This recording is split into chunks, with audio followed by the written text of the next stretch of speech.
హల్లెలూయా. దేవుని యొక్క మహా ఉన్నతమైనటువంటి కృపను బట్టి రాకడ సూచనల మీద మనం ధ్యానాలు చేస్తా ఉన్నాం. దేవుని యొక్క రాకడ గుర్తుల మీద ప్రత్యేకమైనటువంటి శ్రద్ధ, ప్రత్యేకమైనటువంటి విశ్లేషణ మనం చేయడానికి దేవుడు అద్భుతమైన అవకాశాన్ని అందించాడు. దేవుడు వచ్చే ముందుగా లోకంలో నెరవేరేటువంటి, కనబడబోయేటువంటి అనేక సూచనలు, అనేక గుర్తుల్ని ఆయన్నే చెప్పేసి వెళ్ళిపోయారు. కాబట్టి టెన్షన్ పడవలసిన అవసరం ఏమీ లేదు. అయ్యో మాకెవరో చెప్పలేదు, మాకు తెలియదే, మరి ఎలా సిద్ధపడాలనుకోవడానికి కూడా వీల్లేదు. అన్ని క్లియర్గా మనందరికీ చెప్పి మరీ వెళ్ళాడు ఆయన. కాబట్టి ఆయన మీద మళ్ళీ ఆ నేరాన్ని మోపడానికి కూడా అవకాశం అనేది లేకపోయింది. కాబట్టి మాకు ఎవరో చెప్పలేదు అనడానికి కూడా వీల్లేదు. ఎందుకంటే సూచనలే చాలా వరకు ప్రభువు యొక్క రాకడిని తెలియపరుస్తూ ఉన్నాయి కనుక ఆ తీర్పు నుండి ఎవరో కూడా తప్పించుకునేటువంటి వీలు లేకుండా కూడా ఈ సూచనలు సాక్ష్యాన్ని ఇస్తాయి. ఈ విషయాన్ని మీరు గమనించాలి. కాబట్టి దేవుని యొక్క దివ్య రాకడలో 3 విషయాలు మాట్లాడుకున్నాం. మొదటిది నోవాహు దినాల వలె ఆ దినాలు ఉంటాయి. రెండవది లోతు దినముల వంటి దినములు సంభవిస్తాయి. ఇది రెండవది. మూడవదిగా నిన్నటి కాల సమయంలో మాట్లాడుకున్నటువంటి 3వ సూచన, అద్భుతమైన సూచన, నా పేరట అనేక మంది అబద్ధ ప్రవక్తలు వస్తారు. అంటే ఫాల్స్ మెస్సయ్య, అబద్ధ క్రీస్తులు వస్తారు అనేటువంటి విషయాన్ని కూడా 3వ సూచనగా మీ అందరితో నేను పంచుకునే ప్రయత్నం చేశాను. ఈ రోజున 4వ సూచన. దానికంటే ముందుగా ప్రకటన గ్రంథాన్ని టచ్ చేయకపోతే మళ్ళీ నాకు మనశ్శాంతిగా ఉండదు కనుక ఒకసారి ప్రకటన 3వ అధ్యాయము 10-11 వచనాలు నేను చదువుతున్నాను. 11వ వచనం ఒకసారి దాన్ని తరించి ముందుకు వెళ్ళే ప్రయత్నం చేద్దాం. నేను త్వరగా వచ్చుచున్నాను, ఎవడునో నీ కిరీటమును అపహరింపకుండునట్లు నీకు కలిగిన దానిని గట్టిగా పట్టుకొనుము. నేను త్వరగా వచ్చుచున్నాను, నీవు కలుగున్నటువంటి నీ కిరీటమును గట్టిగా పట్టుకొనుము అనేటువంటి మాట చోట రాయబడతా ఉంది. అయితే ఈరోజు మనం మాట్లాడుకోబోయేటువంటి 4వ సూచన చాలా అద్భుతమైన సూచన. నిజానికి ఈ వాక్యం నేను ముగించే సమయానికి మీకే ఆశ్చర్యం వేస్తుంది. అయ్యి బాబోయ్, ఎంత దగ్గరగా ఉన్నామా దేవుని యొక్క రాకడికి అనేటువంటి ఆలోచనలో కానీ ఈ సందేశం మీకు పుట్టించకపోతే నేను ఇక్కడ నిలబడి వాక్యం చెప్పడానికి కూడా అనవసరమైన అనిపిస్తుంది. అంత అద్భుతమైనటువంటి ఒక విషయాన్ని మాట్లాడుకుందాం. అయితే దీని మీద చాలామంది మాట్లాడే ఉండుంటారు, కానీ మనం ఇప్పటి వరకు ఉన్నటువంటి వివరణలకి, విశ్లేషణలకి, మన వివరణకి సంబంధాలే ఉండవు. అది మీ అందరికీ తెలిసిన విషయమే. అయితే దీన్ని చాలామంది తప్పుగా అర్థం చేసుకుని తప్పుగానే వివరించే ప్రయత్నాలు కూడా జరిగి ఉండొచ్చు. కానీ దీని వెనకాల ఉన్నటువంటి అసలు సిసలైన ఆంతర్యార్థాన్ని ఈరోజు మీతో నేను పంచుకునే ప్రయత్నం చేస్తాను. మత్తయి సువార్త 24వ అధ్యాయము. మత్తయి సువార్త 24వ అధ్యాయము. మత్తయి సువార్త 24వ అధ్యాయంలో 2 భాగాలు ఉంటాయి అనే విషయం చెప్పాను. 1 నుండి 35 వచనాల వరకు రాయబడినటువంటి సూచనలన్నీ కూడా దేవుని యొక్క బహిరంగ రాకడ గురించి రాయబడి ఉంటే 51 వరకు, 36 నుంచి 51 వరకు మాత్రం రహస్య రాకడ గురించినటువంటి గుర్తులు అక్కడ ప్రస్తావించబడ్డాయి అనే విషయాన్ని కూడా చెప్పాను. ఈ రోజున మరొక గుర్తును మనం జ్ఞాపకం చేసుకుందాం. చూడండి, 24వ మత్తయి 6వ వచనం. మరియు మీరు యుద్ధములను గూర్చియు యుద్ధ సమాచారములను గూర్చియు వినబోవుదురు, మీరు కలవర పడకుండా చూచుకొనుడి. ఇవి జరగవలసి ఉన్నవి గాని అంతము వెంటనే రాదో. అంతము అనేటువంటి మాటని సరిగ్గా అర్థం చేసుకోలేక చాలామంది రాకడ శ్రమలకు తర్వాత టైం పడుతుంది అనేటువంటి మాట. భూమి అంతరించిపోవడానికి, వచ్చినటువంటి ప్రభువు నాశనం చేయడానికి అంతకంటే ముందుగా 7 సంవత్సరాల ముందు సంఘం ఎత్తబడడానికి చాలా తేడా ఉంది. కాబట్టి ఇది సంఘం ఎత్తబడేటువంటి దాని గురించి రాయబడలేదు ఇక్కడ. ప్రభువైన యేసుక్రీస్తు వారు బహిరంగంగా భూమి మీదకి వచ్చి సాతాను యొక్క సమూహాన్ని అంతం చేసేటువంటి విషయం గురించి రాసుకొచ్చాడు. కాబట్టి అంతము అనేటువంటిది లాస్ట్లో జరిగే దాని గురించి రాయబడిందే కానీ రహస్య రాకడ గురించి కాదు. ఈ విషయాన్ని గమనించాలి. ఇక్కడ రాయబడినటువంటి మాటలు కానీ మనం గమనిస్తే ఆయన ఇచ్చినటువంటి సూచనలో గుర్తుల్లో ఒక అద్భుతమైనటువంటి గుర్తు ఏంటో తెలుసా? మీరు యుద్ధములను గూర్చి యుద్ధ సమాచారములను గూర్చి వినబోవుదురు, కలవరపడకుండా చూసుకోండి. అంటే భయపడమంటున్నాడా, భయపడద్దు అంటున్నాడా? ఇప్పుడు యుద్ధాలు జరుగుతున్నాయి, యుద్ధ సమాచారాలు వింటున్నప్పుడు భయపడమంటున్నాడా, భయపడద్దు అంటున్నాడా? చెప్పాలి. కలవరపడద్దు అనేటువంటి మాట. దీన్ని ప్రత్యేకమైన టాపిక్లో తీసుకొస్తాను, ఎందుకంటే దీంతో నేను కలిపి చెబితే మళ్ళీ సెకండ్ టాపిక్లో కనబడదు. కానీ ఇది చాలా చాలా ప్రత్యేకమైన విశ్లేషణ చేయాలి. యుద్ధముల గురించి యుద్ధ సమాచారముల గురించి అనేది 2 టాపిక్లు. నేను అదే అంటున్నాను కదా, సమయం ఉంటే చాలా లోతైనటువంటి విశ్లేషణ చేసే అవకాశం దేవుడు అందించాడు. అయితే మనకు సమయం లేదు కనుక కొన్ని విషయాలు నేను మెయిన్గా తీసుకొని చెప్పే ప్రయత్నం చేస్తున్నాను. యుద్ధముల గురించి యుద్ధ సమాచారముల గురించి అనేది వేరు వేరు విషయాలు, అది 2 ఒకటి కాదు. అయితే ఈ రెండింటిని గురించి బయటకు వచ్చే చిన్నది మాత్రం మీకు అందించిన ముందుకు వెళ్ళే ప్రయత్నం చేస్తాను. దేవుడు వచ్చే కాలం ముందు యుద్ధాల గురించి మీరు వింటారో, యుద్ధానికి సంబంధించినటువంటి వార్తలు కూడా మీరు ఏం చేస్తారు, వింటారు. యుద్ధ సమాచారాలు గురించి వినేటువంటి కాలమా యేసయ్య కాలం? యేసయ్య ఉన్నటువంటి కాలంలో ఏ దేశంలో ఏ యుద్ధం జరిగిందో ఆ సమాచారం వెంటనే వినగలిగేటువంటి సౌకర్యాలు ఏమన్నా ఉండేయా? అప్పుడు ఏమన్నా ఇంటర్నెట్ ఉందా? అప్పుడు ఏమన్నా టీవీ ఉందా? అప్పుడు మీడియా ఉందా? లైవ్ ఏమన్నా ఉందా? లేదు కదా. మరి ఇప్పుడు ఆ మాట ఏ తరం గురించి మాట్లాడుతున్నాడు? ఏ తరం అయితే యుద్ధాలు జరుగుతున్నటువంటి వేళ కనబడేటువంటి విషయములన్నీ కూడా ప్రపంచానికి సమాచారంగా అందిస్తూ ఉంటాయో ఆ తరాన్ని గురించి దేవుడు మాట్లాడుతున్నాడు. ఆ తరం మనదా కాదా? ఎన్నో వేల కిలోమీటర్ల దూరంలో ఉన్నటువంటి దేశంలో జరిగేటువంటి యుద్ధాన్ని గురించి మనం ఎక్కడ కూర్చొని వింటున్నాం? ఆ సమాచారం ఎక్కడికి వచ్చేస్తుంది అంటూ ఇప్పుడు ఈ గుర్తులన్నీ కూడా ఏ తరాన్ని సిద్ధపరచడానికి దేవుడు ప్రయత్నిస్తున్నాడు? అర్థం చేసుకోండి. కాబట్టి ఒకే వచనం చాలా చిన్న లైన్గా కనబడతా ఉంటుంది, కానీ ఆ చిన్న లైన్ జీవితాలు మార్చేస్తుంది, విశ్లేషణలు మార్చేస్తుంది, వివరణలు మార్చేస్తుంది. అంత అద్భుతమైనటువంటి రీతిలో ఆ ఆంతర్యార్థం దాగి ఉంటుంది. కాబట్టి యుద్ధముల గూర్చి యుద్ధ సమాచారముల గురించి కూడా మీరు వింటారు. యుద్ధాలు జరుగుతున్నాయి అనేటువంటి న్యూస్ కూడా మీరు వింటారు అనే మాట రాయబడింది. మీరు ఈరోజు యూట్యూబ్ ఓపెన్ చేసిన, టీవీ ఛానల్స్ ఓపెన్ చేసిన, ప్రథమముగా వినబడేటువంటి ఏకైక వార్త ఏదన్నా ఉందంటే చెప్పండి, ఈ యుద్ధ వార్తలే.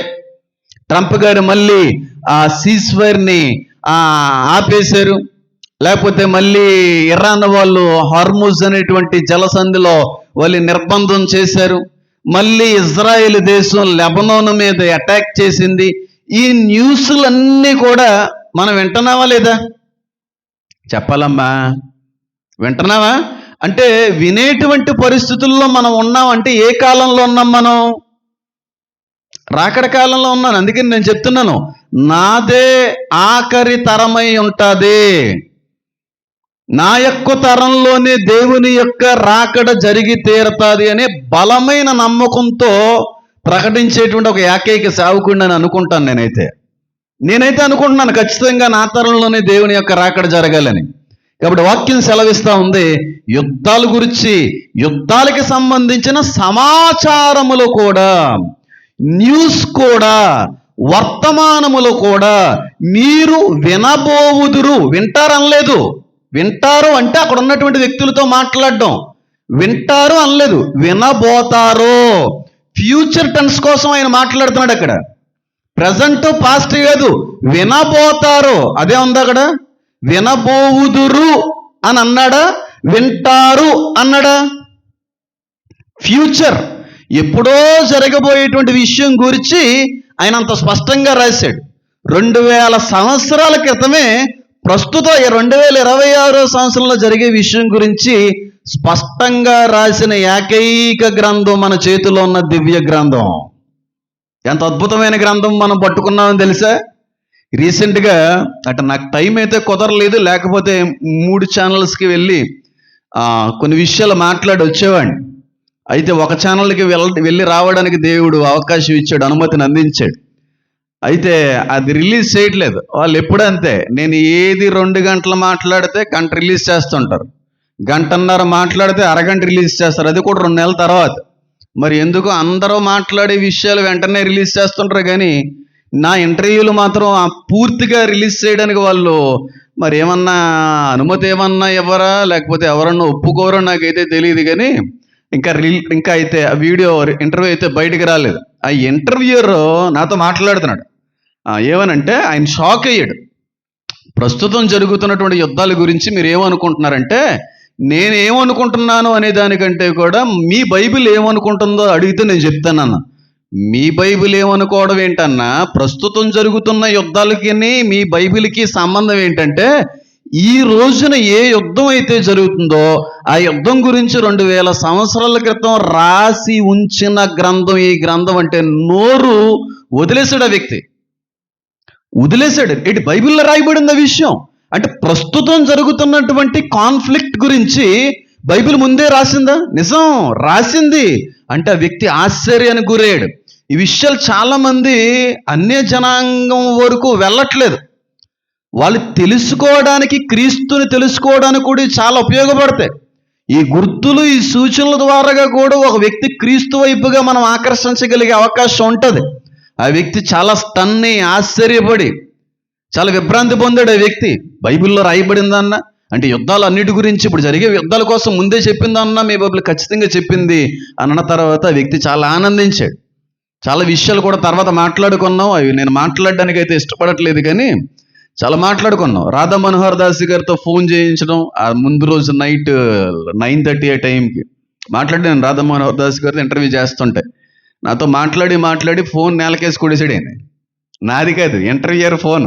ఎందుకు ఫోన్ చేసేవాడికి అని చెప్పి ఈయన ఫోన్ నేలకేసి కొట్టేశాడంట. పొద్దున ఫోన్ చేసి గోల నాకు, అన్న నన్ను తిట్టేశాడు అన్న బాబు, మిమ్మల్ని ఎలా తిట్టాడు, నన్ను అలాగే తిట్టేశాడు, ఫోన్లు పగిలిపోయిందో అన్న బాబు అనవసరంగా. మరి ఎందుకు చేసావు నువ్వు ఫోను? మరి ఫోన్ చేస్తాను, ఇలాగే మాట్లాడతానని తెలుసు కదా అని అనడం. మరి అవన్నీ మరి కట్ చేస్తారా లేకపోతే ప్యూర్గా రిలీజ్ చేస్తారో నాకైతే మరి ఆ విషయాలు అయితే తెలియదు. కానీ కరుణాకర్ గారు నేను కలిసి చెయ్యాలి, కాకపోతే వాళ్ళకి ఏదో వీలు జరగలేదని మాట్లాడడం జరిగింది. తర్వాత లలిత్ కుమార్ గారు నాకు ఫోన్ చేయడం, ఆయనతో నేను మాట్లాడడం, ఇదంతా మరి ఉంటుందో లేదో నాకు తెలియదు. కానీ ఆ రోజు జరిగిన ఆ విషయాలు, ఫస్ట్ వస్తానన్నారు కరుణాకర్ గారు, కూర్చొని మాట్లాడదాం ఇద్దరం కలిసి అన్నారు.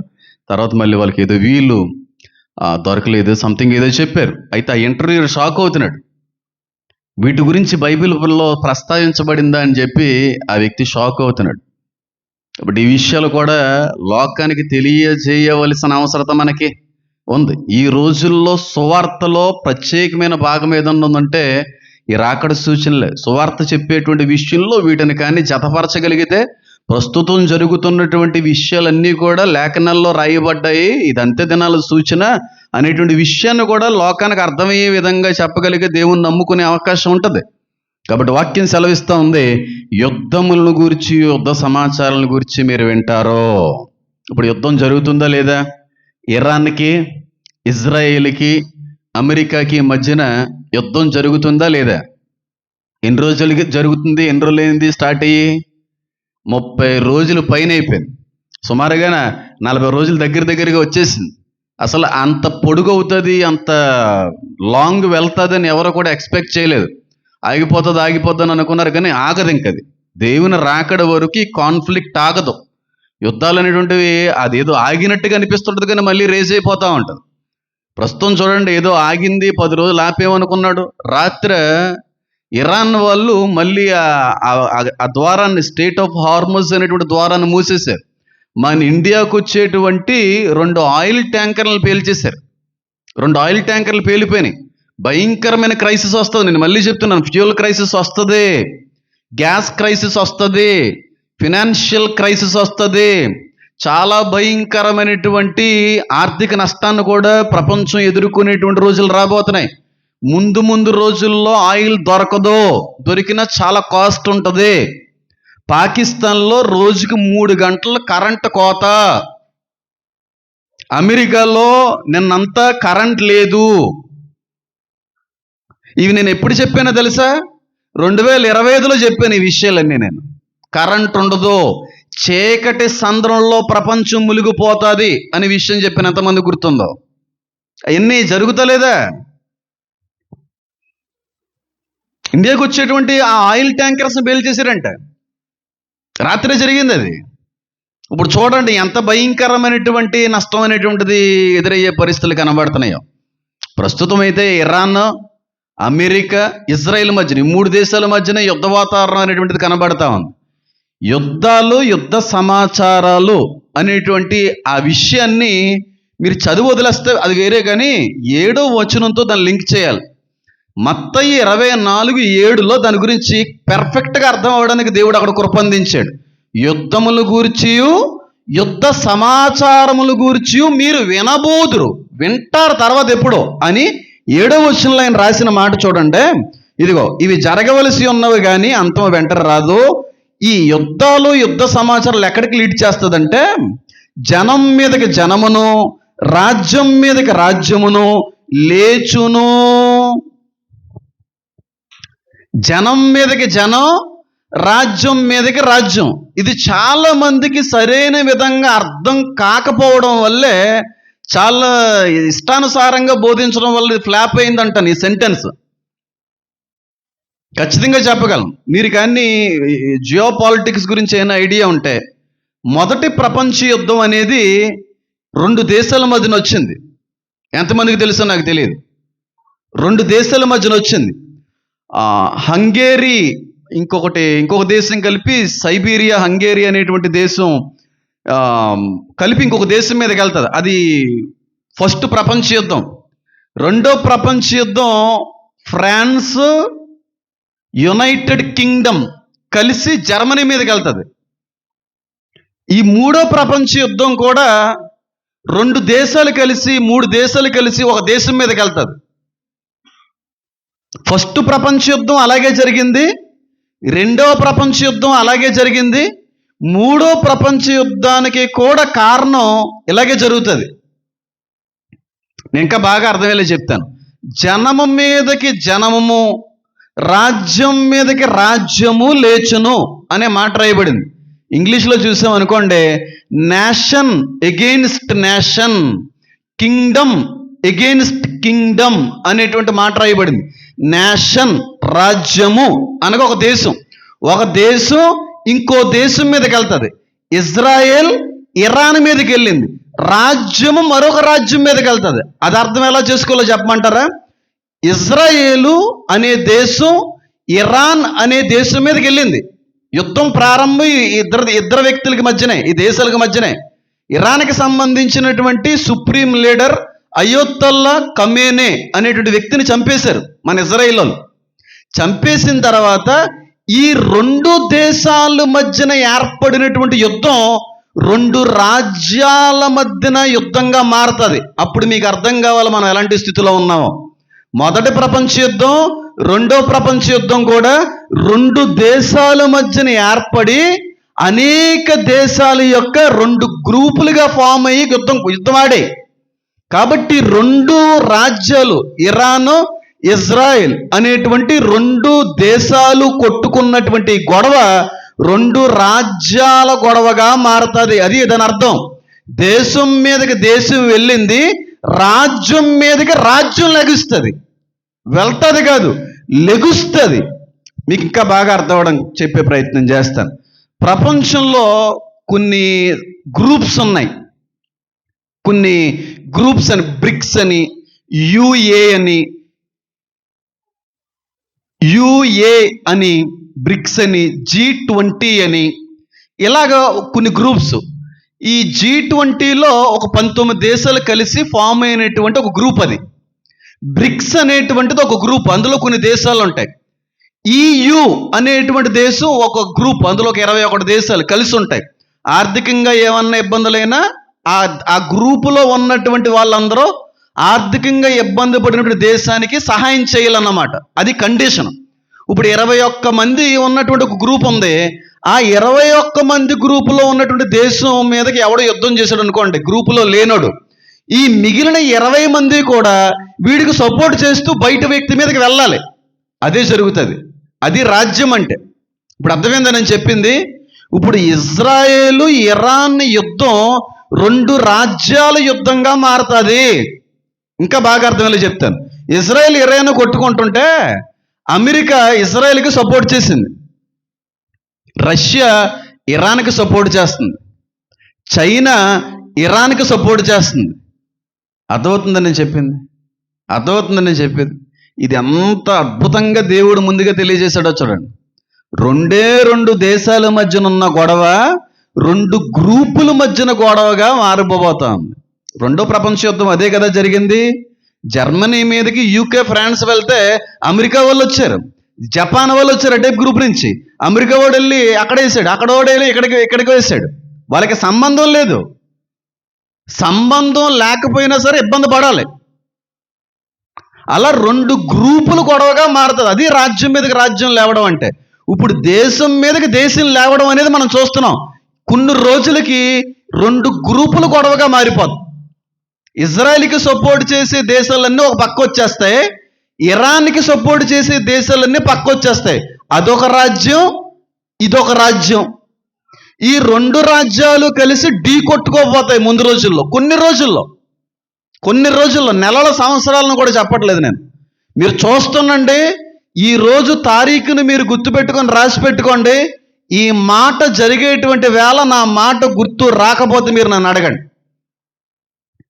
నార్త్ కొరియా అనవసరం, వాడికి అసలు సంబంధమే లేదు. వాస్తవానికి ఇజ్రాయెల్ కానీ అమెరికా కానీ వాళ్ళు ఏదో అటాక్ చేయలేదు. ఇప్పుడు నార్త్ కొరియా వచ్చి ఇరాన్కి సపోర్ట్ చేస్తానంటుంది, రష్యా సపోర్ట్ చేస్తానంటుంది. వాళ్ళకి సంబంధం లేదు, కానీ మా గ్రూపులో ఉన్నాడు కదా, మాకు సంబంధించిన గ్రూపు వ్యక్తి కదా, మేము సపోర్ట్ చేయకపోతే ఇంకేంటని చెప్పి ఈ 2 దేశాల మధ్యన ఏర్పడిన గొడవ కాస్త 2 గ్రూపులు గొడవగా మారిపోతుంది. అదే వాక్యంలో రాయబడింది.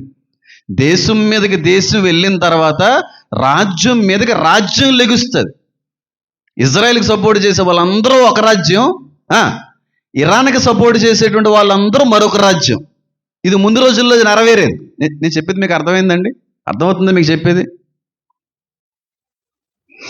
ఎంతకంటే క్లియర్గా చెప్పొచ్చు, కానీ సమయం లేదు.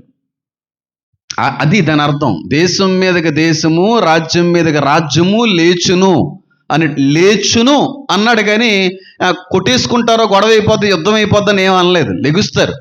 భయంకరమైనటువంటి యుద్ధ పరిణామాలు అనేటువంటివి ఎదురవుతాయి. ఎదురైన తర్వాత ఆ సమయానికి వచ్చి ఒకడు ఆపుతాడు. వాడు ప్రపంచానికి హీరో అయిపోతాడు, వాడు లీడర్ అయిపోతాడు, వాడే క్రీస్తు విరోధి. 3వ ప్రపంచ యుద్ధానికి స్టార్టింగ్ పాయింట్ రేజ్ అవుతుంది, కానీ జరగదు. ఎప్పుడు జరుగుతుందంటే హర్మగిద్దోన్ అనేటువంటి యుద్ధం. అక్కడ అసలైన వారు. అంతకంటే ముందుగా జరిగే అవకాశం అవుతుంది. యుద్ధం స్టార్ట్ అవుతుంది. వాళ్ళు సపోర్ట్ చేసే వాళ్ళందరూ వస్తారు, వీళ్ళు సపోర్ట్ చేసే వాళ్ళందరూ రండిరా చూసుకుందాం, కొట్టుకుందాం అని అనుకుంటారు. కానీ ఆడు వచ్చేసి వీళ్ళిద్దరి మధ్యన కాంప్రమైజ్ అనేటువంటిది తీసుకుని వచ్చే ప్రయత్నం చేస్తాడు. అప్పుడు ప్రపంచం అంతా కూడా వాడిని లీడర్గా ఎన్నుకుంటారు. ప్రపంచం అంతా కూడా వ్యక్తిని దేవుడిగా భావిస్తారు. ప్రపంచం అంతా కూడా వ్యక్తిని శాంతిమూర్తిగా కొలవడానికి వాళ్ళు ప్రయత్నం చేస్తారు. ఎంతమందికి అర్థమవుతుందని చెప్తుంది? అర్థమవుతుందా? కాబట్టి ప్రస్తుత ప్రపంచంలో జరిగేటువంటి దాని గురించి ఇక్కడ మత్తయి సువార్త 24:6-7 వచనాల్లో రాయబడింది. దేశం మీదకి దేశం వెళ్ళింది, ఇజ్రాయెల్ మీదకి ఇరాన్ వెళ్ళింది. కానీ దేశం మీదకి దేశం వెళ్ళినటువంటి గొడవ కాస్త రాజ్యాల మధ్యన గొడవగా మారిపోద్ది.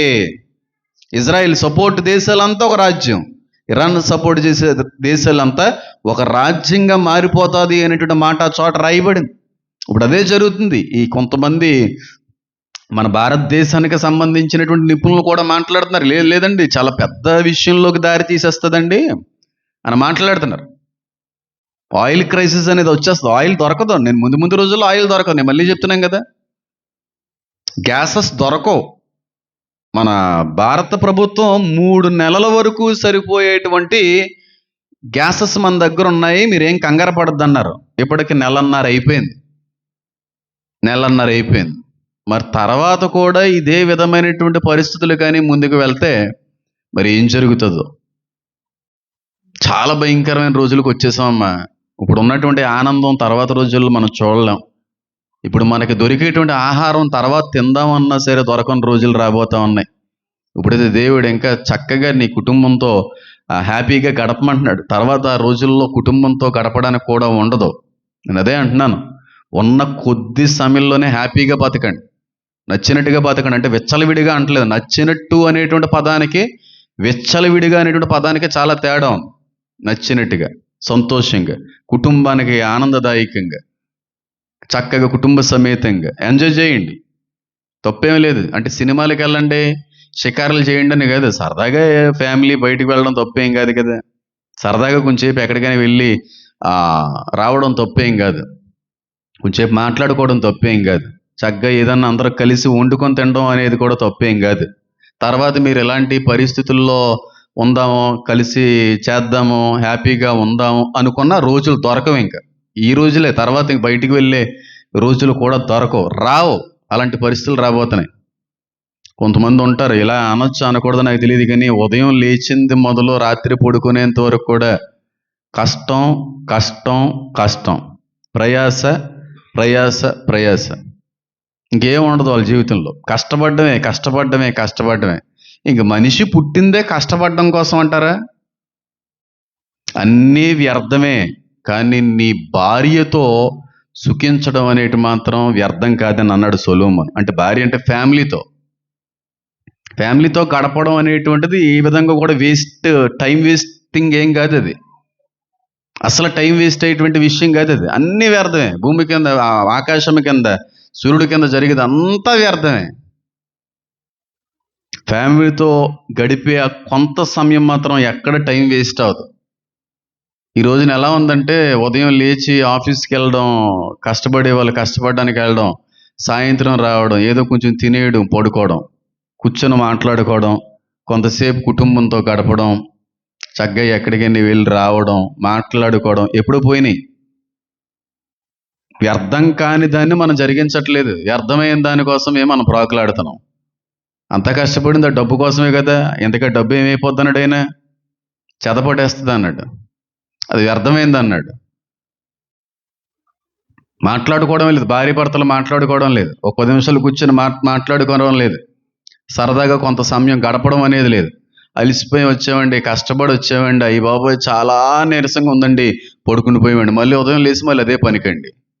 ఫ్యామిలీతో ఎప్పుడు గడుపుతున్నాం? వాళ్ళు పోయిన తర్వాత ఏడాల, ఆ అమ్మ పోయిన తర్వాత, ఆ నాన్న పోయిన తర్వాత, ఆ ఇంట్లో పోయిన తర్వాత అప్పుడు ఏడాలి. కొంత టైం అనేది ఫ్యామిలీకి ఇవ్వండి, కొంత సమయం అనేటువంటిది కుటుంబానికి ఇవ్వండి. నేను ఎందుకు చెప్తున్నా అర్థం చేసుకోండి. మాట్లాడుకోండి, కనీసం బయటికి వెళ్ళకపోయినా ఒక 10 నిమిషాలు, ఒక అరగంట కుటుంబం అంతా కూర్చొని చక్కగా మాట్లాడుకోండి. మా తాతయ్య గారు, అమ్మమ్మ రోజులు గుర్తొచ్చినప్పుడు అది ఎంత ధన్యకరమైనటువంటి జీవితం అండి. ఆ ఫోన్లు లేవు అప్పుడు, టీవీలు లేవు అప్పుడు, అరుగులుండి బయట కూర్చోవడం. కరెంటు పోయింది అనుకోండి, మంచాలు, ఏ మంచాలు ఆ మంచాలు మేడ మీద వేసేయడం, లేకపోతే వాకల్లో వేసేయడం. కరెంటు పోయినప్పుడు ఎండాకాలంలో బయట, ఇప్పుడు ఉన్నాయన్నీ ఆ ఆనందమే పోయింది. ఆ కరెంట్ వచ్చే వరకు నిద్ర పట్టేది కాదు, చక్కగా కుటుంబం అంతా మాట్లాడుకుంటా ఉండేవాళ్ళం. ఆ రోజులే పోయాయి ఇప్పుడు. అంత ఇబ్బందికరమైనటువంటి పరిస్థితులు తెచ్చిపెట్టుకున్నాం. కానీ ముందు రోజుల్లో ఇంతకు మించిన క్రైసిస్ రాబోతుందండి. ఆ క్రూడ్ ఆయిల్ అనేటువంటిది ఏదో ఒక పెట్రోల్కి, ఒక డీజిల్కి, ఒక గ్యాస్కి మాత్రమే కాదు, చాలా గ్యాసెస్ వస్తూ ఉంటాయి. ఒకే దాని నుంచి గ్యాసెస్ తీస్తూ ఉంటారు. హీలియం అనేటువంటి గ్యాస్ కూడా ఉంటుంది, దాని నుంచి వచ్చేటువంటి బై ప్రొడక్ట్ ఆ క్రూడ్ ఆయిల్ నుంచి. అది ఆగిపోయింది అనుకోండి, హాస్పిటల్స్లో ఎమర్జెన్సీ చికిత్సలు అందిస్తున్నారు చూడండి, అవన్నీ ఆగిపోతాయి. హీలియం అనేటువంటి గ్యాస్ ఎంఆర్ఐ స్కానింగ్లు, ఇలాంటి స్కానింగ్లు చేయడానికి మ్యాగ్నెట్స్ ఉంటాయి అక్కడ, అవి కూల్ చేయడానికి ఉపయోగపడుతూ ఉంటుంది హీలియం అనే గ్యాసెస్. ఐసీయూలో ఈ గ్యాస్ లేకపోతే పని అవ్వదు. ఇప్పుడు అది అక్కడి నుంచి ఆయిల్ అనేటువంటి ఉత్పత్తి ఆగిపోయింది అనుకోండి, ఐసీయూలు ఆగిపోయినాయి అనుకోండి, ఎంతమంది చచ్చిపోతారు? ట్రాన్స్పోర్ట్ ఆగిపోద్ది, ఎంతమంది చచ్చిపోతారు? యుద్ధం అనేటువంటిది ఏదో జరుగుతుందిలే, ఏముందలే అనుకోవచ్చు. మరి కొంతమంది అంటే అన్యులు కూడా చూస్తున్నారు కాబట్టి నేను వాళ్ళకి ఇలాంటి ప్రశ్న వస్తుందేమో, దేశం మీదకి దేశం, రాజ్యం మీదకి రాజ్యం అనేటువంటిది బాగానే వివరించారు. మరి రెండో ప్రపంచ యుద్ధంలో కూడా దేశం మీదకి దేశం కాస్త రాజ్యం మీదకి రాజ్యం అయ్యింది కదా, మరి దాన్ని కూడా దేవుని రాకడగా తీసుకోవచ్చా అని అడుగుతారేమో ఎవరన్నా. ఏమో, తీసుకుంటే మీరు తీసుకోండి. అయితే ఆ గొడవల్లో ఇశ్రాయేల్ యొక్క ప్రమేయం లేదు, ఆ యుద్ధాల్లో ఇశ్రాయేల్ ప్రమేయం లేదు. ఇప్పుడు ఇజ్రాయేల్ ప్రమేయం ఉంది. అదే యెహెజ్కేలు 38వ అధ్యాయంలో కూడా క్లియర్గా రాయబడతా ఉంటుంది. కాబట్టి క్లియర్గా మీరు అర్థం చేసుకోవాల్సిన విషయం ఏంటంటే, దేశం మీదకి దేశం వెళ్ళినటువంటి గొడవ కాస్త రెండు గ్రూపుల యొక్క గొడవగా మారిపోతుంది. మొదటి ప్రపంచ యుద్ధం అలాగే స్టార్ట్ అయింది, రెండవ ప్రపంచ యుద్ధం అలాగే స్టార్ట్ అయింది, మూడవ ప్రపంచ యుద్ధం కూడా అలాగే స్టార్ట్ అవుతుంది. ఇది మీరందరూ కూడా జ్ఞాపకం చేసుకోవలసినటువంటి మరొక విషయం. అలాగే ఈ యుద్ధాల గురించి, యుద్ధ సమాచారముల గురించి, దేశం మీదకి దేశం, రాజ్యం మీదకి రాజ్యం అనేటువంటి విషయం అంత్యకాలానికి సంబంధించిన సూచన. ఇప్పుడు గాజా అనేటువంటి ప్రాంతాన్ని విధ్వంసం చేసిన దేశం ఏంటి చెప్పాలి? ఇజ్రాయేల్ అనే దేశం. లెబనోన్ అనేటువంటి ప్రాంతాన్ని యుద్ధం చేసి వాళ్ళు నాశనం చేస్తున్న దేశం ఏంటి? ఇజ్రాయేల్. ఇరాన్ అనేటువంటి దేశ అధ్యక్షుణ్ణి లేపేసినటువంటి దేశం ఏంటి? ఇజ్రాయేల్. ఇప్పుడు జరుగుతున్నటువంటి యుద్ధాలన్నిటికీ కారణం ఏ దేశమో తెలుసా? ఏ దేశమో తెలుసా? చెప్పండి చెప్పండి. ఏ దేశం అండి ఇది? ఏ దేశం అది? ఇప్పుడు జరుగుతున్నటువంటి యుద్ధాలన్నిటికీ కారణం ఏ దేశం? ప్రస్తుత ప్రపంచంలో ఎక్కువగా ద్వేషించబడే, ఎక్కువగా తిట్టుకునే దేశం ఏదన్నా ఉందంటే ఆ దేశం ఏంటో తెలుసా? చెప్పాలి. ఇజ్రాయేలే. ఇప్పుడు ఇంత పెద్ద యుద్ధానికి కారణం ఏంటో తెలుసా? కారణం ఎవరు చెప్పాలి? ఇజ్రాయేలే. ఇది జరుగుతుందని బైబిల్ ముందుగానే ప్రవచించిందని మీరు నమ్ముతారా? చూడండి ఒకసారి. జకరియా గ్రంథంలో మాట రాయబడుతుంది చూడండి. ఎంత స్పష్టంగా పరిశుద్ధాత్ముడు ఆ చోట రాయించాడో మీకు చూపించే ప్రయత్నం చేస్తాను. ఎంత అద్భుతంగా రాయించాడంటే అంత అద్భుతంగా రాయించాడు. జకరియా గ్రంథము 12వ అధ్యాయము, జకరియా గ్రంథం 12వ అధ్యాయము చూడండి. మనం ఏ దినాలకు వచ్చేసామో ఈ ఒక్క వచనాన్ని బట్టి మనకు అర్థమైపోద్ది. ఈ ఒక్క వచనం బట్టి మనకు అర్థమవుద్ది. జకరియా 12:2 వచనం. నేను యెరూషలేము చుట్టూనున్న జనులందరికీ మత్తు పుట్టించు పాత్రగా చేయబోచున్నాను. శత్రువులు యెరూషలేమునకు ముట్టడి వేయగా అది యోధా మీదకి వచ్చును. చూడండి. ఆ దినమందు నేను యెరూషలేమును సమస్తమైన జనులకు బరువైన రాయిగా, ఆ రోజుల్లో ఇజ్రాయేల్ అనేటువంటి దేశం సమస్త దేశాలకి కూడా ఎలాగైపోద్దంట? బరువుగా మారిపోద్దంట. అర్థమైందా నేను చెప్పింది? ఇప్పుడు బరువుగా మారిపోయిందా లేదా ఈ దేశం? భారంగా ఉంది ఈ దేశం? భారంగా లేదా? భారంగా లేదా అన్న వాళ్ళు ఎవరన్నా చేయొద్దండి. అందరూ తిట్టుకుంటున్నారు ఈ దేశాన్ని, అందరూ చిరగబడుతున్నారు ఈ దేశాన్ని. తిట్టుకోని వాళ్ళంటూ కూడా ఎవరో లేరు ఈ దేశం గురించి.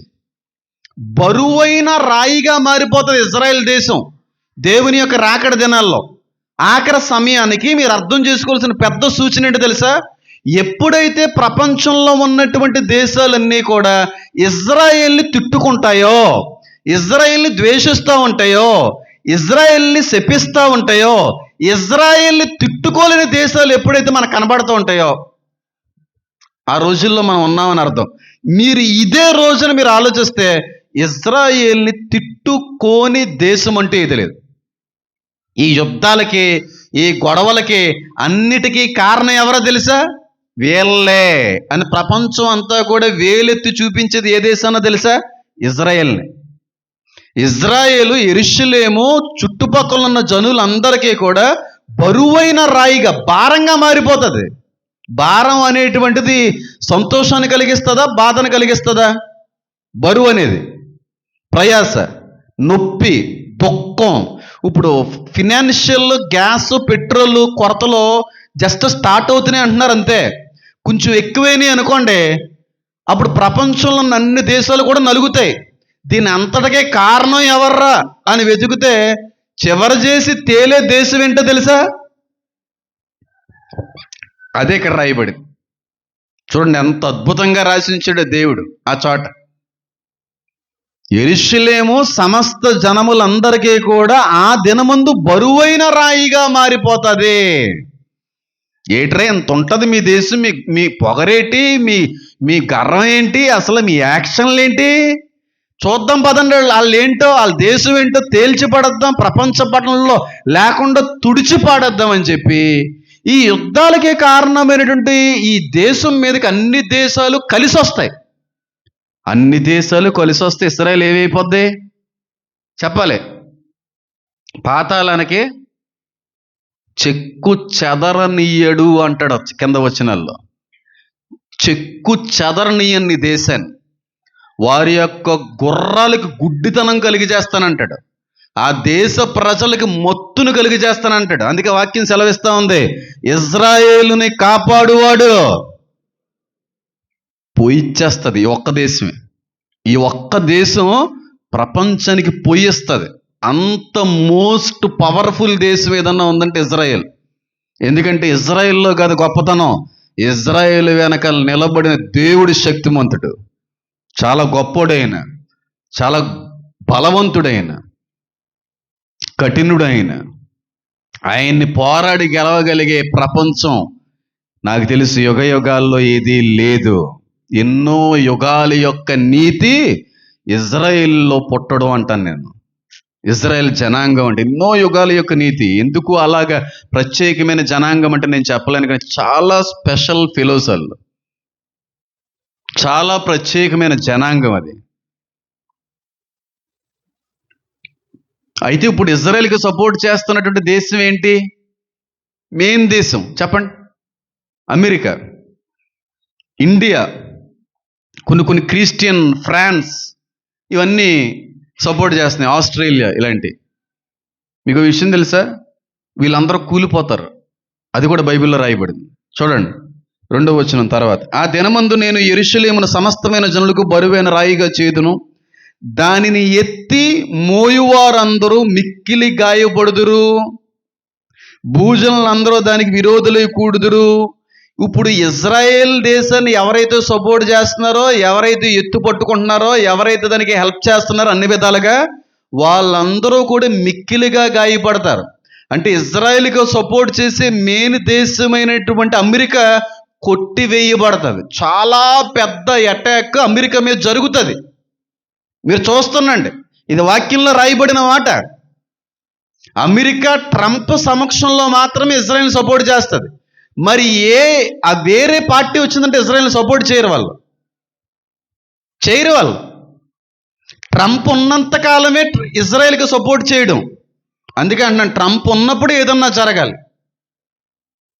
ట్రంప్ ఉన్నాడు కనుక ఎన్ని దేశాలు, అసలు ఆ దేశానికి ఎందుకు సపోర్ట్ చేస్తున్నావయ్యా, ఎందుకు చేస్తున్నావు అంటే ఆయన ఏం సమాధానం చెప్తలేదు. మేము చేస్తాం, ఇజ్రాయెల్కి మేము సపోర్ట్ చేస్తాం అన్నారు. అమెరికాని కొట్టేస్తారు. ఇజ్రాయేల్కి సపోర్ట్ చేసే మెయిన్ దేశమైన అమెరికా కూడా పడిపోద్ది కింద. ఇప్పుడు ఇరాన్కి ఇజ్రాయేల్కి గొడవ అవుతుంటే B-2 బాంబర్స్ అనేటువంటివి ఏ దేశం నుంచి వచ్చాయి తెలుసా? అమెరికాకి సంబంధించినవి. ఇజ్రాయెల్ ఒకటే కాదు, అమెరికా సహాయంతో ఇరాన్ని కొట్టారు. ఇరాన్ మీదకి వెళ్తున్నారు. ఇప్పుడు అయోత్తోల్లో ఖమేనీ అనేటువంటి ఇరాన్ అధ్యక్షుని కూడా లేపేసింది అమెరికాయే. వాళ్ళ హెల్ప్ ఫుల్గా ఉంది. కానీ ఆఖరి దినాలకు వచ్చేటప్పటికి అమెరికా కూడా ఫాలో అయిపోద్ది. ఏ దేశాలు అయితే ఇజ్రాయెల్కి సపోర్ట్ చేసి ఎత్తు పెట్టుకున్నారో ఆ దేశాలన్నీ కూడా మిక్కిలిగా ఏమవుతుందని రాయబడింది తెలుసా? నశించిపోదురు అని రాయలేదు, గాయపరచబడుదురు. అంటే పెద్ద దెబ్బ తగులుతుంది అమెరికాకి. ఒకవేళ ఆ సమయానికి ఇండియా ఇప్పుడు ఇజ్రాయెల్ని సపోర్ట్ చేస్తున్నట్టుగానే ఉంటే ఇండియా కూడా చాలా పెద్ద దెబ్బ తగులుతుంది. కొడతారు మనల్ని, వేరే దేశాలు కూడా వచ్చి మన మీద అటాక్ చేస్తాయి. కానీ అమెరికా మాత్రం చాలా పెద్ద అటాక్ గురి అయిపోద్ది. ఇది క్లియర్గా బైబిల్లో రాయబడిందండి. ఇందులో నా గొప్పతనం ఏమీ లేదు. అర్థం చేసుకునే తలాంత ఆయన ఇచ్చాడు, ఆయనకే మహిమ. రాసినటువంటి మాటల్లో మహిమ ఉంది, ఇందులో నాదేముంది? ఎంత క్లియర్గా రాసి ఉంచాడు చూడండి. ఫస్ట్ దేశం మీదకి దేశం వెళ్తుంది, తర్వాత 2 గ్రూపులు గొడవలుగా మారుతుంది. ఇజ్రాయెల్ని అప్పటి వరకు ఎవరైతే పట్టుకున్నారో వాళ్ళందరి మీద పెద్ద దెబ్బ తగులుతుంది, వాళ్ళు పడిపోతారు. ఇప్పటి వరకు అమెరికాను చూసుకొని రెచ్చిపోయారు కదా, ఇప్పుడు ఎవరు వస్తారో చూద్దాం అని దేశాలన్నీ గుమ్ము కూడా ఇజ్రాయెల్ మీదకి వస్తే, ఇజ్రాయెల్ అని ఈ ఒక్క దేశం అందరినీ పరుగులు పెట్టిచ్చేస్తుంది. అంత పవర్ఫుల్ దేశం అది. ఇజ్రాయెల్ని ప్రేమించని ఏ వ్యక్తి అయినా వాడు క్రైస్తవుడు కాదు. అంత పవర్ఫుల్, మోస్ట్ పవర్ఫుల్ దేశం అండి. చూడండి ఆ తర్వాత వచనాలు. ఇదే యెహోవా వాక్కు, ఆ దినమందు నేను గుర్రములన్నిటికీ బెదురును, వాటిని ఎక్కువ వారికి వెర్రిని పుట్టింతును. యోధావారి మీద నా దృష్టి ఉంచి జనముల గుర్రములన్నిటికీ అంధత్వమును కలుగు చేతును. అప్పుడు యెరూషలేములోని అధికారులు, యెరూషలేము నివాసులు తమ దేవుడైన యెహోవాని నమ్ముకొనుట వలన మాకు బలము కలుగుచున్నదని తమ హృదయమందు చెప్పుకొందురు. ఓడిపోద్ది అంటున్నాడా ఇజ్రాయేలు, లేకపోతే నెగ్గుతుంది అంటున్నాడా?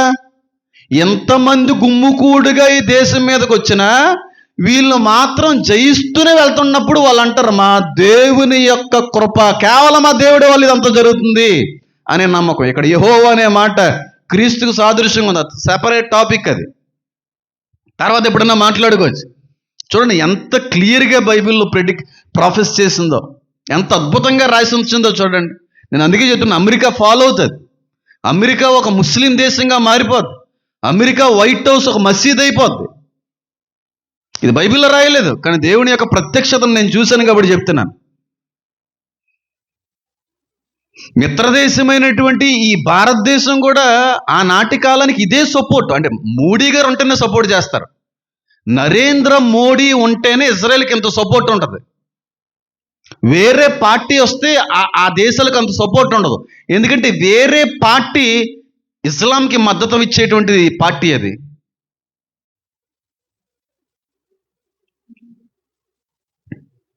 కానీ చాలామంది అనుకుంటా ఉంటారు, నరేంద్ర మోడీ అనేటువంటి ఆ వ్యక్తి, ఆ ప్రభుత్వం క్రైస్తవ వ్యతిరేకమైంది, ఇంకోటి అని చెప్పి. ఒక కాయిన్కి ఒకవైపు చూడకండి, ఇంకొక వైపు కూడా చూడాలి మనం. ఏదో పార్టీ వస్తే బాగుంటుందని అంటారు. రెండు మతాలకు సంబంధించిన వాళ్ళకి చాలా సంతోషం ఆ పార్టీ వస్తే. నిజమే, ఇప్పుడు ఉన్నటువంటి గవర్నమెంట్ నుంచి వచ్చేటువంటి ఒత్తిడి ఆగుతుంది, కానీ ఒక మతానికి బలం పెరిగిపోద్ది. జీవితంలో ఎక్కడ ఇలాంటి మాటలు విని ఉండరు నాకు తెలిసి. నరేంద్ర మోడీ గారి యొక్క ప్రభుత్వం ఉన్నంత కాలము ఈ సపోర్ట్కి ఇజ్రాయెల్తో బాగానే ఉంటుంది. ఒకవేళ ఈ ప్రభుత్వం ఉండగానే ఇలాంటి పరిస్థితులు ఏదన్నా వస్తే ఇండియా కూడా దెబ్బతింటుంది. ఎందుకంటే ఇజ్రాయెల్కి సపోర్ట్ చేయడం వల్ల. ఇజ్రాయెల్ అనేటువంటి దేశానికి ఆఖరి దినాల్లో ఎవరైతే సపోర్ట్ చేస్తుంటారో, ఎవరైతే హెల్ప్ చేస్తుంటారో వాళ్ళందరూ దెబ్బైపోతారు. ఇంక సపోర్ట్ చేసే, హెల్ప్ చేసే దేశాలు లేవన్నప్పుడు ఇజ్రాయెల్ ఒంటరైపోతుంది. నేను చెప్పాను చాలాసార్లు, ఇజ్రాయెల్ ఒంటరైపోతుంది. అప్పుడు దేవుని వాళ్ళు బ్రతిమాలుకుంటారు, ఏడుస్తారు. అప్పుడు ఆ దేవుడు వాళ్ళని ఎత్తి పట్టుకుంటాడు, కృప చూపుతాడు.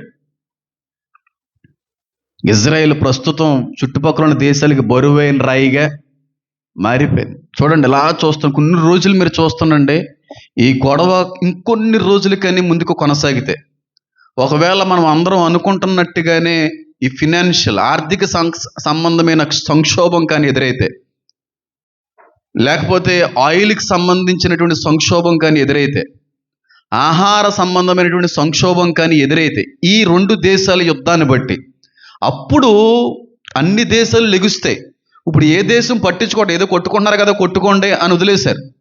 కానీ వీళ్ళిద్దరూ కొట్టుకోవడం వరకు బాగానే ఉంటుంది. కానీ వీళ్ళిద్దరూ కొట్టుకోవడం వల్ల మిగిలిన దేశాలు కూడా ఎఫెక్ట్ అవుతున్నాయి అనుకోండి. ఆయిల్ రాకుండా, ఫుడ్ దొరకకుండా, డబ్బులు అనేటువంటి ఇబ్బంది పడుతున్నప్పుడు అసలు వీళ్ళు గొడవేటీలు రండి ముందు తేలుద్దామని అన్నీ లెగుస్తాయి. చాలా పెద్ద గొడవలు జరుగుతాయి ముందు రోజుల్లో, మీరు గుర్తుపెట్టుకోండి. ఇదే విధంగా ఈ యుద్ధం కానీ ముందుకు వెళ్తే ప్రపంచ దేశాలన్నీ రెండు గ్రూపులుగా ఫామ్ అయిపోతాయి. ఇజ్రాయెల్ సపోర్ట్ చేసే దేశం మాత్రం పక్కా అమెరికా, క్రిస్టియన్ దేశం అది. కానీ అందరూ తిట్టుకుంటున్నారు ఇప్పుడు ఇజ్రాయెల్ని. తిట్టుకోని వ్యక్తులు అంటే ఎవరు లేరు. కానీ ప్రపంచానికి తెలియని విషయం ఏంటో తెలుసా? ప్రపంచానికి శత్రువు అయినటువంటి వాళ్ళతో వీళ్ళు పోరాడుతున్నారు. అది అర్థం కావట్లేదు. ప్రపంచంలో ఏ శత్రువు అయితే ప్రపంచాన్ని నాశనం చేయడానికి రాబోతున్నాడో వాడు రాకుండా, వాడు రాజ్యం ఎదగకుండా వీళ్ళు కాపాడుతున్నారని అర్థం చేసుకోలేకపోతున్నారు చాలామంది. ప్రపంచ శత్రువుతో పోరాడేటువంటి దేశాలు అమెరికా, ఇండియా, ఇజ్రాయెల్ అనేటువంటి 3 దేశాలు. మీకు ఇంకా ఆశ్చర్యకరమైన విషయం చెప్తాను చూడండి. నెతన్యాహుని, ఇజ్రాయెల్ దేశాన్ని ముస్లిం దేశాలు తిట్టుకుంటుంటాయి. అది అందరికీ తెలిసిందే, ఎందుకంటే ఇది అన్నదమ్ముల గొడవ. ఇది క్రైస్తవులు ఎవరన్నా తిట్టుకుంటారా? ఇజ్రాయెల్ దేశాన్ని క్రైస్తవులు ఎవరైనా తిట్టుకుంటారా? ప్రస్తుత రోజుల్లో క్రైస్తవులు ఎక్కువ మంది తిట్టుకుంటున్నారు. లండన్ అనేటువంటి దేశం ఏ దేశమో తెలుసా? క్రైస్తవ జనాంగానికి సంబంధించిన దేశం. నెతన్యాహుకి, ఇజ్రాయెల్కి వ్యతిరేకమైనటువంటి నినాదాలు, ప్రొటెస్టులు ఎక్కడ జరుగుతున్నాయి తెలుసా? క్రైస్తవ దేశంలోనే, లండన్లో జరుగుతున్నాయి. మన భారతదేశానికి సంబంధించినట్టు కొంతమంది క్రైస్తవులు నెతన్యాహుని తిట్టుకుంటున్నారంటే మీరు నమ్ముతారా? అంతవరకు ఎందుకండి, ఇప్పుడు అమెరికా ఇజ్రాయెల్ని సపోర్ట్ చేస్తుందంటున్నారు కదా, ఆ అమెరికాలో ఎంతమంది క్రిస్టియన్స్ ఇజ్రాయెల్ని తిట్టుకుంటున్నారో తెలుసా? ప్రొటెస్ట్ చేస్తున్నారో తెలుసా? ర్యాలీలు చేస్తున్నారో తెలుసా? దిగిపోవాలి నెతన్యాహు, దిగిపోవాలి నెతన్యాహు, దిగిపోవాలి, ఇజ్రాయెల్ ఓడిపోవాలి, ఇజ్రాయెల్ పద్ధతి కరెక్ట్ కాదని రోడ్ల మీదకి వచ్చి ర్యాలీలు చేసేది ఎవరో తెలుసా? క్రైస్తవులు కూడా. అంటే ఎంత బరువుగా మారిపోయిందో చూడండి ఇజ్రాయెల్ దేశం. ఎంతమందిని బాధ పెడుతుందో చూడండి దేశం. ఎంతమంది తిట్టుకున్నారో చూడండి దేశాన్ని. అదే జకర్యా 12లో చెప్తున్న మాట. యెరూషలేము జనులందరికీ బరువైన రాయిగా ఆ దినమందు మారిపోతుంది. ఆ దినం ఇది కాదా? ఈ రోజులది కాదా మనం చూసేది? ఇజ్రాయెల్ బరువైన రాయిగా మారిపోలేదా? ఇజ్రాయెల్ని తిట్టుకునేటువంటి దేశాలు లేవా? ఎంత అద్భుతమైనటువంటి రీతిలో దేవుడు మనకు చూపిస్తున్నాడు చూడండి. ఎంత దగ్గరగా ఉన్నామండి దేవుని రాకడకి, అంత దగ్గరగా ఉన్నామండి. చాలా దగ్గరగా ఉన్నాం. నేను చెప్పే దానికంటే కూడా చాలా దగ్గరగా ఉంది దేవుని రాకడ. మత్తయి సువార్త 24:6-7 మీరు ఒక్కసారి ఇంటికి వెళ్ళిన తర్వాత చదవండి. నేను చెప్పింది ఒకసారి మరొకసారి రిపీట్ చేసుకోండి. ప్రస్తుతం జరుగుతున్నటువంటి పరిస్థితులన్నింటినీ ఒక్కసారి దాంతో కలపండి, మీకు అర్థమైపోద్ది. జకర్యా 12:2-3 వచనాల్లో ఒకసారి ఇంటికి వెళ్ళిన తర్వాత చదవండి.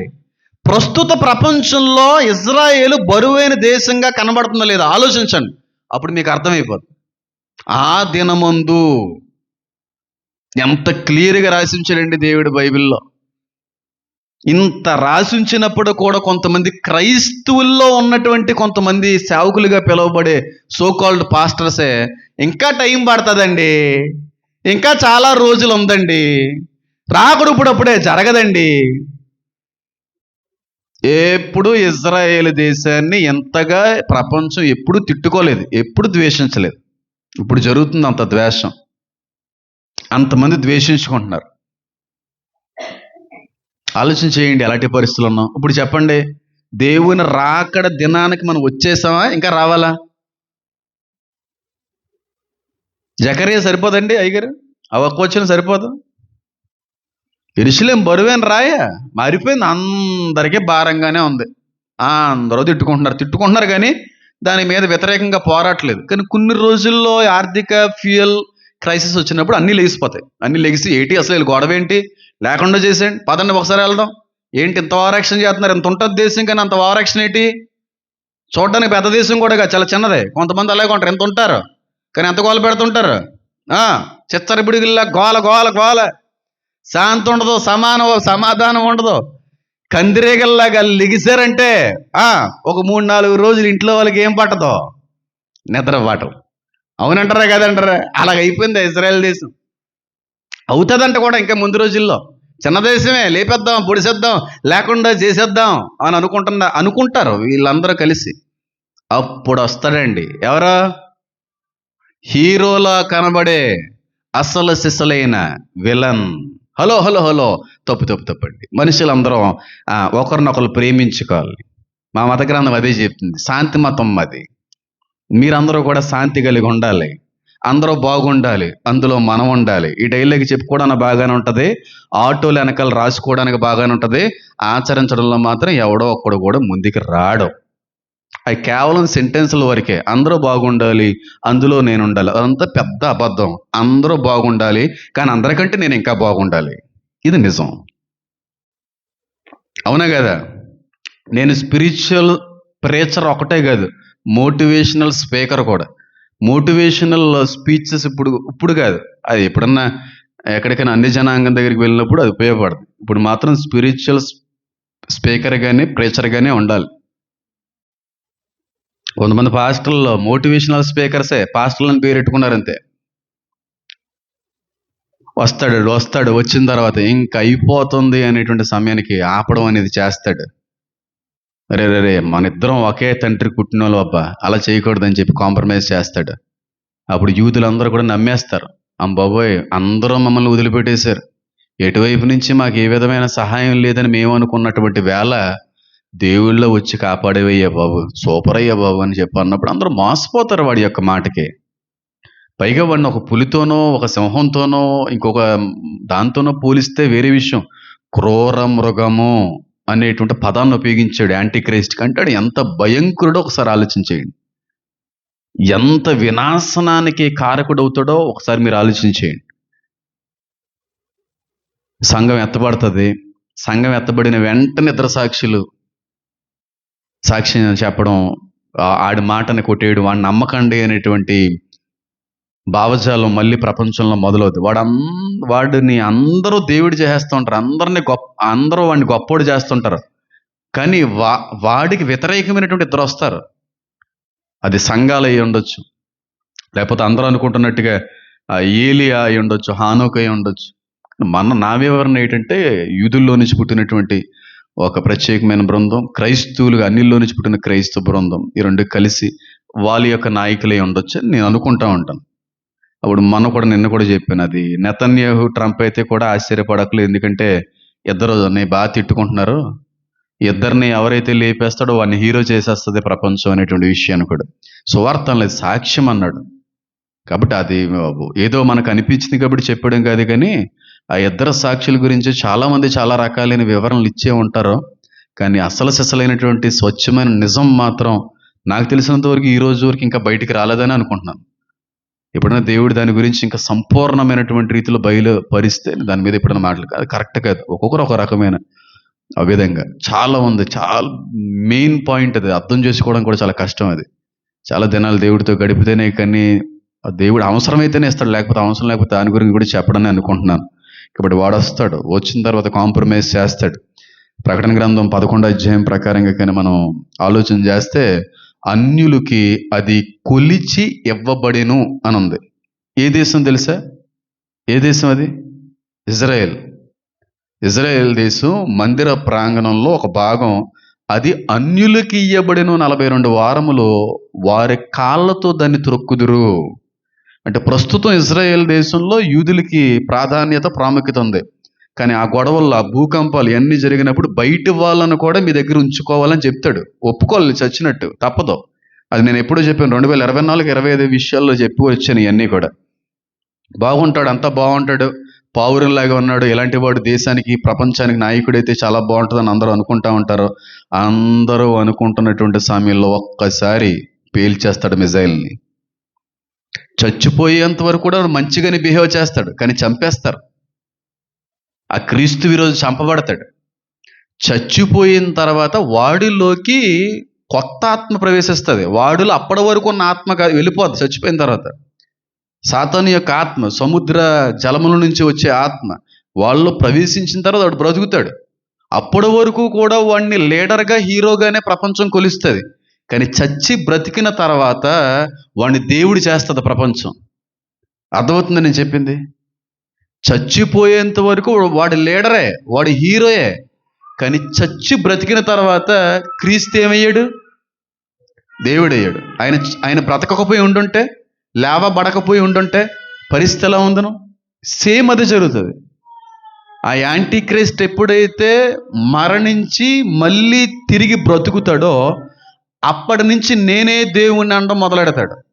ఈ వచ్చినటువంటి అబద్ధ ప్రవక్త కూడా ఆయన దేవుడే, ఆయనకు ఒక మంచి ప్రతిమను తయారు చేయండి, విగ్రహాన్ని పెట్టండి, ఆయన యొక్క పోలికల్లో ఒక మంచి విగ్రహాన్ని పెట్టండి అని చెప్పి ప్రాణ ప్రతిష్ఠ చేస్తాడు ఫాల్స్ ప్రొఫెట్. ఆ ప్రాణ ప్రతిష్ఠిత కార్యక్రమంలో వాడి ముఖ కవలికలతో చేయబడినటువంటి రోబోట్కి ప్రాణం వస్తుంది, మనిషిలాగే బిహేవ్ చేయడం మొదలు పెడుతుంది. ప్రపంచంలో ఉన్నటువంటి రోబోట్స్ అన్నిటి మీద కూడా అది ఆధిపత్యం, అధికారం అనేటువంటిది చేయడానికి పరిస్థితులు కనబడుతూ ఉంటాయి ఆ టైంలో.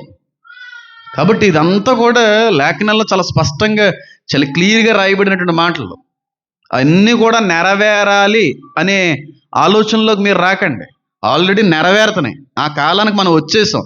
ఆ కాలాన్ని మన కళ్ళతో మనం చూస్తున్నాం. ఈ కాలాన్ని చూసి ఆఖరి తరం కూడా మందే.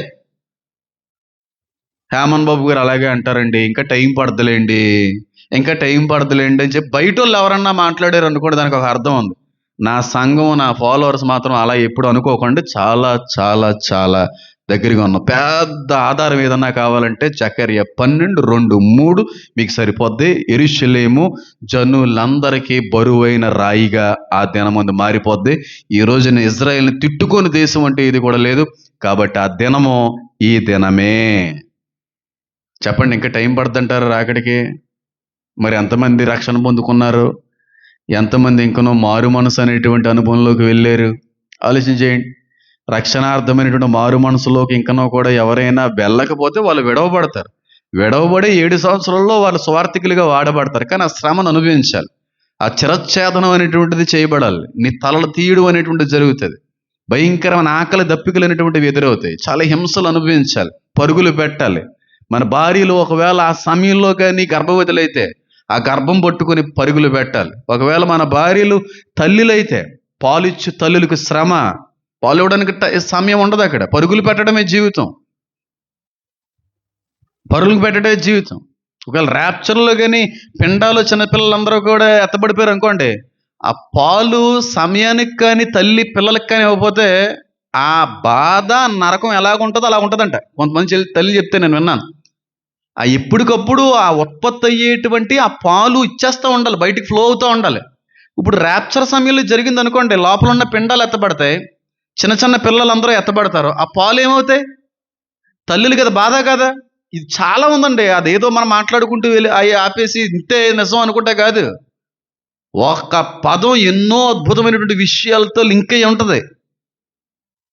గర్భిణీ స్త్రీలకు శ్రమ, పాలిచ్చు తల్లికి శ్రమ, మిద్ది మీద ఉన్నవాడు మళ్ళీ దిగి రావడానికి వీలు.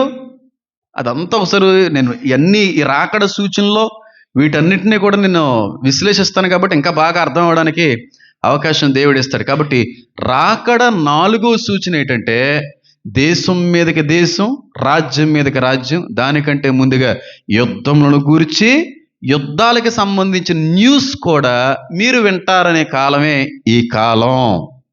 ఈ కాలం. నేను నైట్ ఎప్పుడో ఎవరో ఒక ఫాలోవర్ మనకి మెసేజ్ చేశారు, అన్న మాకు ఒక బాబు 4 సంవత్సరాల బాబు, 12 సంవత్సరాల పాప, మరి రక్షణ అయితే లేదు, మరి పిల్లలు సంఘంలో ఎత్తబడతారా లేదా అంటే, నా ఫుల్ మెసేజ్ అంతా చూడకుండా అన్డౌటెడ్లీ వాళ్ళు దే విల్ బి ర్యాప్చర్డ్ అని చెప్పి నేను మెసేజ్ పెట్టాను. అన్న 12 years అన్న మా పాప అంటే, అప్పుడు ఫుల్ మెసేజ్ చూడలే కదా, 12 years ఇట్స్ టూ రిస్కీ అని పెట్టాను. 12 సంవత్సరాలు. బెటర్ టు బి బ్యాప్టైజ్డ్ అని పెట్టి టూ రిస్కీ అంటే 12 సంవత్సరాలు అంటే అవగాహన లోపం ఏమీ లేదు కదా, అవగాహన వచ్చేసి ఉండాలి.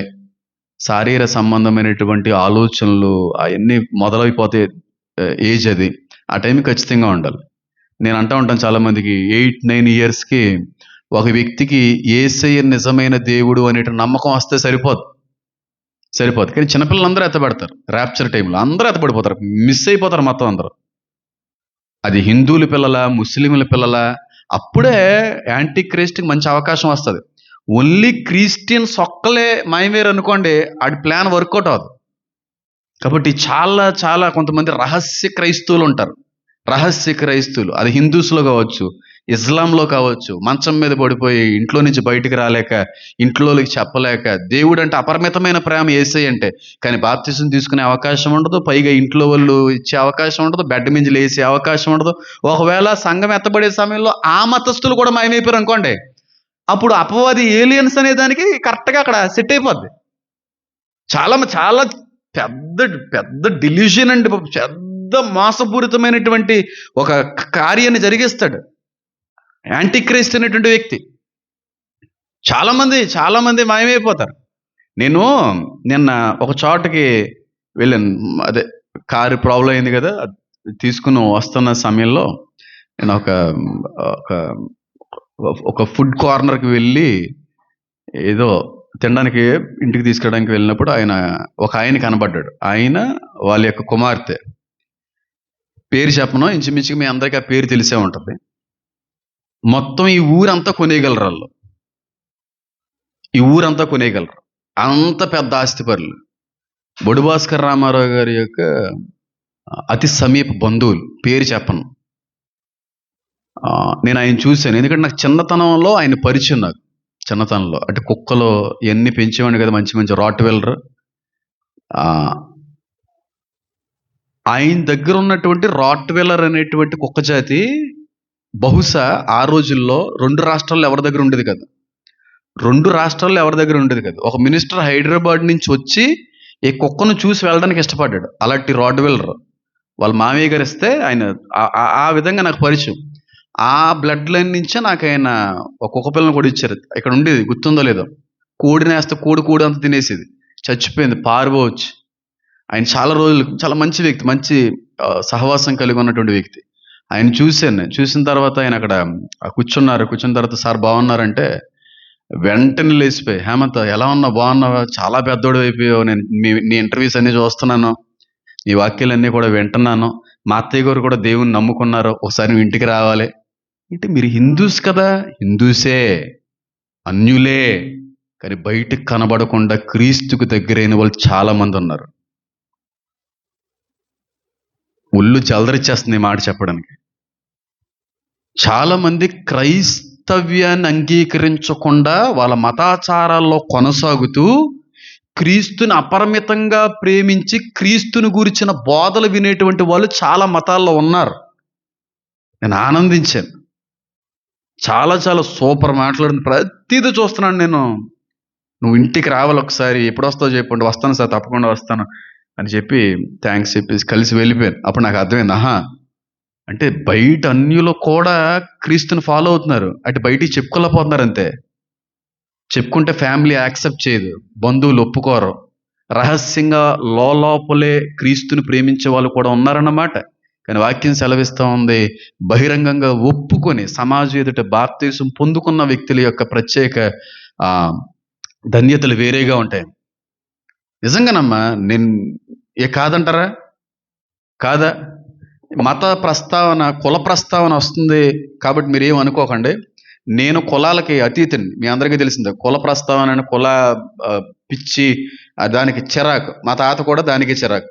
ఇద్దరు కొడుకుల్ని పచ్చిగా తిట్టువాడు. ఏ విషయంలోనే తిట్టాడంటే ఆ విషయంలోనే తిట్టువాడు. కులం గురించి మాట్లాడుతున్నాను, తప్పుగా అనుకోకుండా. మొన్న ఇంటర్వ్యూలో కూడా అదే చెప్పాను, ఎస్సీ రిజర్వేషన్ కోసం. అది మరి పెడతాడా లేకపోతే కట్ చేస్తాడో నాకు తెలియదు. ఎస్సీలకి ఒక హక్కు, కాపులకు ఒక హక్కు. ఎస్సీలు క్రిస్టియన్స్గా మారితే వాళ్ళ ఈ సంబంధించిన పథకాలు తీసేస్తారు. మరి కాపులు క్రిస్టియన్స్గా నమ్ముకుంటే మరి కాపు నేస్తం వస్తుందన్నమాట. చౌదరీస్ క్రిస్టియన్స్గా నమ్ముకుంటే వాళ్ళకి అవన్నీ పథకాలు వస్తాయన్నమాట. నా చర్చిలో అలాంటి వాళ్ళు చాలామంది ఉన్నారు. తీసేస్తే అందరికీ తీసేయండి, క్రైస్తువులు నమ్ముకున్న ప్రతి మతానికి తీసేయండి, మేము అంగీకరిస్తాం. ఒకే కులం మీద వివక్షగా కనబడుతుంది అన్నట్టుగా నేను చెప్పుకుని వచ్చాను. ఎస్సీలు లేకపోతే ఇల్లు కట్టగలమా? ఇల్లు కట్టగలమా? ఇల్లు అక్కడ కులం అడ్డురాదు. వాళ్ళు లేకపోతే చచ్చిపోయిన తర్వాత గొయ్యి ఎవడన్నా తీయగలడా? వాళ్ళు లేకపోతే చచ్చిన శవం పెట్టడానికి కూడా అవకాశం లేదు. కాదా తమ్ముడు? ఆ విషయంలో మాత్రం వాళ్ళ అవసరం మనకు కావాలి. ఇప్పుడు ఇక్కడ చాలా మంది రైతులు ఉన్నారండి. మీ పాడి చేసేటువంటి వాళ్ళు ఏ కాస్ట్? మీ పైలి కాపులు ఏ కాస్ట్? వాళ్ళు పాలు పితకకపోతే, మీ గేదెలకి మీ ఆవులకి స్నానాలు చేయించకపోతే ఇది వచ్చేస్తుంది మీ దగ్గరికి. నేను అందుకే అన్నాను, ఫీల్ అవ్వకూడదని చెప్పి. కాదమ్మా, వాళ్ళు లేకపోతే మీరు నిలబడగలరా చెప్పండి? కష్టమే కదండి, చేసుకోవడం కష్టమే కదా. కానీ ఎంత వివక్ష, ఎన్ని దశాబ్దాల నుంచి ఆ కులాన్ని అణిచివేస్తూ ఉన్నారండి. నచ్చిన గుడికి వెళ్ళడానికి లేదు, నచ్చిన బట్ట వేసుకోవడానికి లేదు, నచ్చిన చోటుకి వెళ్ళడానికి లేదు, నచ్చిన తినడానికి లేదు, చివరికి నచ్చిన చదువుకోవడానికి కూడా లేదు. ఇప్పుడు ఏంటంటే నచ్చిన మతంలోకి వెళ్ళడానికి కూడా లేదు. మరి పాపం వాళ్ళ కర్మ లేకపోతే ఏంటో. నేను ఇదంతా ఎందుకు మాట్లాడాను? ఇక్కడ చాలామంది ఉన్నారు, నీ కుర్ర ప్రస్తావన వస్తుందని చెప్పి సపోర్ట్ చేస్తాం. చాలా మంది చౌదరీస్ ఉన్నారు ఇక్కడ. మీరు అందరూ అన్నిల్లో నుంచి చాలా మంది కాపులు అందరూ చాలా మంది ఉన్నారు ఇక్కడ. మీరందరూ అన్ని జనాంగంలో నుంచి వచ్చిన వాళ్ళే. మీ బంధువుల్లో చాలా మంది ఇంకా క్రీస్తుని అంగీకరించలేదు. కానీ క్రీస్తుని ప్రేమించే వాళ్ళు ఉంటారా లేరా? ఎంతమంది లేరు? ఎంతమంది రహస్యంగా ఇంట్లో వాక్యం వినేవాళ్ళు ఉన్నారు? నిజం, నాకు కొంతమంది చెప్తున్నారు, ఇటు ఆ అమ్మాయి కూడా వింటుందా? అది కదండి, ఆవిడ పూజలు పునస్కారాలు ఇవన్నీ చేస్తూ ఉంటారు కదండి. లేదని బాబు, మీ వాక్యాలు వింటా ఉంటారంట. ఏదో ఒక రోజున ఆ విత్తనం ఫలిస్తుంది అనేటువంటి ఒక నమ్మకం. సంఘం ఎత్తబడేటువంటి కాలానికి వాళ్ళు సిద్ధపడేటువంటి స్థితిలోకి పరిశుద్ధాత్ముడు తీసుకొస్తాడని నమ్మకం. కాబట్టి మన అంత్య దినాల్లో ఉన్నాం కనుక, అంత్య దినాల్లో ఆయన యొక్క ఆత్మని అందరి మీద కుమ్మరిస్తాడు కనుక చాలా మంది రక్షించబడతారు. ఇది అంత్య దినాలే, చివరి దినమే, వచ్చేసాం, టైం లేదు, మనకి సిద్ధపడాలి. అనేక మందికి రాజ్య సువార్తను ప్రకటించగలిగే రీతిలో ఉండాలి. ఈ దినాల్లో సువార్తను ప్రకటించే విషయంలో మీరు బాగా ఉపయోగించుకోగలిగేటువంటి, బాగా ఇతరులకు అర్థం అవ్వగలిగేటువంటి విషయాలు ఏమైనా ఉన్నాయంటే మత్తయి సువార్త 24 వచ్చాయి. ఈ విషయాలన్నీ మీరు చెబుతూ ప్రస్తుత ప్రపంచంలో జరుగుతున్న వార్తలను కానీ జతపరి చెప్పగలిగితే దీని మీద చాలా విశ్వాసం అనేటువంటిది కలుగుతుంది. కాబట్టి యెరూషలేము జనులందరికీ బరువైన రాయి అయిపోద్ది. అది అయిపోయింది. ప్రస్తుతం ఆ పరిస్థితి కనబడతా ఉంది. కాబట్టి ఇంకా సూచనలు ఉన్నాయి, ఇంకా గుర్తులు ఉన్నాయి. వాటన్నిటి మీద నెమ్మదిగా దేవుని రాకడ ఆలస్యమైతే దేవుడు కృప అందిస్తే వాటి మీద కూడా మాట్లాడడానికి ప్రయత్నం అయితే చేస్తాను. చిన్న ప్రార్థన చేసుకుందాం. లేఖనాల్ని చిన్న ప్రార్థన